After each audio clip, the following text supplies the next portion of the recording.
नेमकं आता कुणाच्या पत्त्यावर पडतं वाटतं? कारण नाही, काल सुद्धा विधिमंडळात आम्ही हे विधेयक पास होताना ते बहुमतानं झाले, एकमतानं झालेलं नाही.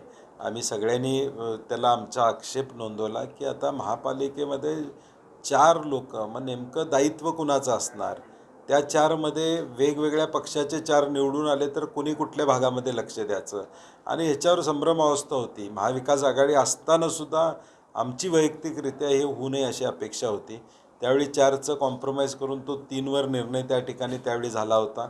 आणि म्हणून मला वाटते, मी काल देखील विधिमंडळात बोलताना सांगितलं होतं की हा खेळखंडोबा सत्ता कुणाची असू दे, आमची असू दे, विरोधकांची असू दे, हा खेळखंडोबा महानगरपालिका, नगरपालिकेच्या बाबतीत थांबवला पाहिजे.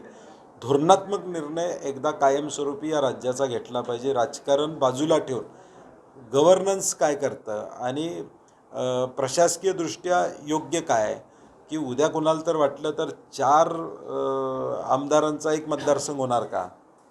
उद्या राजकीय व्यवस्थेला जर वाटलं की विधानसभेचं एकत्रीकरण करावं आणि मग ते होईल का? म्हणजे कायदा कशाही पद्धतीनं आपण करायचा का? हा निर्णय आपण सगळ्यांनी, सर्वपक्षीय लोकांनी, म्हणजे मी कुठल्या पक्षाला म्हणत नाही, सर्वपक्षीय लोकांनी हा निर्णय घेणं अभिप्रेत आहे की कायमस्वरूपी.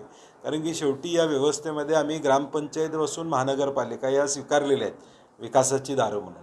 आणि म्हणून इथं खेळखंडोबा आता कुठंतरी थांबला पाहिजे असं माझं मत आहे.